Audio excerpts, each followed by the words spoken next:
भारत विश्व का सबसे पुराना और सबसे बड़ा लोकतांत्रिक देश है। देश में कुछ ऐसी घटनाएं भी घटी हैं जहां संविधान की मूल आत्मा के साथ छेड़छाड़ करने का एक कुत्सित प्रयास किया गया है। देश उसे लोकतंत्र में एक काला अध्याय के रूप में देखता है।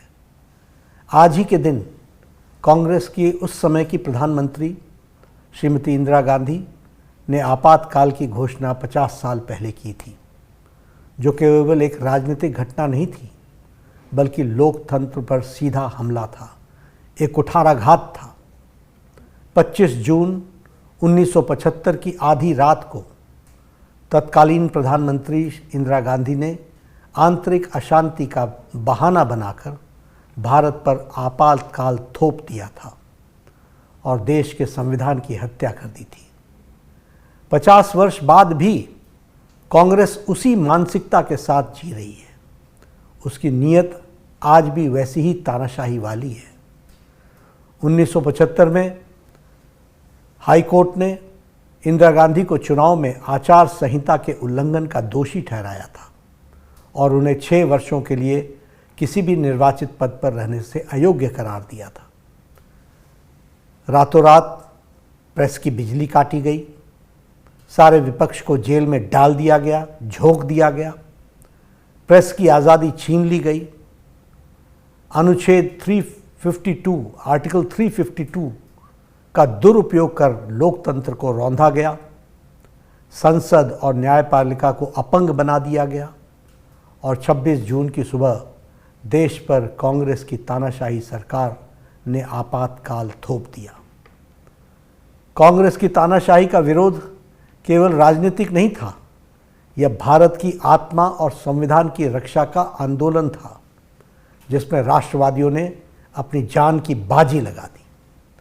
जयप्रकाश नारायण और चौधरी चरण सिंह जी, साथ ही साथ अटल जी, आडवाणी जी, राजमाता विजयराजे सिंधिया जी, मुरली मनोहर जोशी जी सहित पार्टी के और विचार परिवार के हजारों कार्यकर्ता को इंदिरा गांधी की सरकार ने जबरन जेल में डाल दिया था।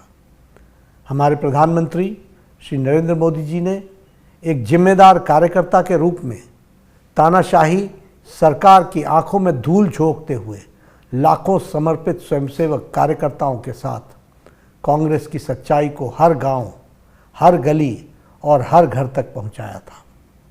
आपाल की इन्हीं कहानियों आदरणीय प्रधानमंत्री श्री नरेंद्र मोदी जी के संघर्ष और अनसुनी घटनाओं को पुस्तक the emergency diaries years that forged a leader में शब्दों में पिरोया है। देश में संविधान की हत्या के 50 वर्ष में आपातकाल का दंश याद रखना और याद दिलाना दोनों जरूरी है, क्योंकि कांग्रेस आज भी उसी तानाशाही मानसिकता के साथ जी रही है। हम सबको यह पुस्तक अवश्य पढ़नी चाहिए कि किस तरह से कांग्रेस ने देश के लोकतंत्र को कुचलने की साजिश रची थी।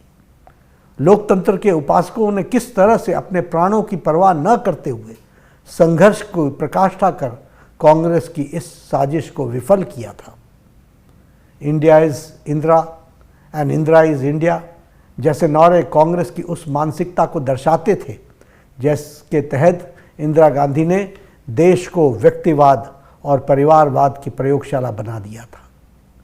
कांग्रेस समझती है कि इस देश की सत्ता पर केवल एक और एक परिवार का ही हक है, तभी तो उसने अपनी सरकार के प्रधानमंत्री के ऊपर भी सुपर पीएम बिठा दिया था। आज भी कांग्रेस की मानसिकता वैसी ही है। एक गरीब का देश का प्रधानमंत्री पद तक पहुंचना कांग्रेस से हजम नहीं हो रहा है। कांग्रेस शासित राज्यों में कानून व्यवस्था का हाल आज भी वही है जो आपातकाल में था। विरोध का दमन, धार्मिक तुष्टीकरण और सत्ता का अहंकार खुलेआम दिखता है। इंदिरा गांधी जी ने जस्टिस एच.आर. खन्ना जैसे ईमानदार जज को सीनियर होने के बावजूद मुख्य न्यायाधीश नहीं बनाया, क्योंकि उन्होंने सरकार के खिलाफ फैसला सुनाया था। कांग्रेस ने सुनिश्चित किया था कि जो भी अधिकारी या जज उनके इशारों पर न चले, उन्हें या तो हटा दिया जाए या उसका ट्रांसफ़र करा दिया जाए, तबादला करा दिया जाए। इंदिरा गांधी ने अपनी सत्ता को महफूज रखने के लिए संविधान में अलोकतांत्रिक संशोधन कर संविधान की मूल आत्मा को बदल दिया था। आपातकाल के दौरान यदि किसी नागरिक को गोली मार दी जाए तब भी उसे अदालत में जाने का अधिकार नहीं था। आज भी राहुल और कांग्रेस संविधान की झूठी दिहाई दे रहे हैं। आपातकाल के दौरान जेलों में बंद लोगों को अपने परिजनों के अंतिम क्रिया में शामिल होने तक की अनुमति नहीं दी गई।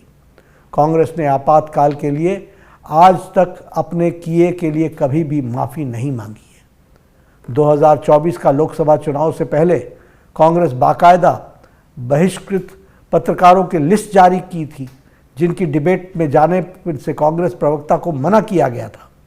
जहां एक ओर तो वो अपने शासन में पत्रकारों पर मुकदमा करते हैं, वहीं दूसरी ओर विपक्ष में होने पर उनका बहिष्कार करते हैं।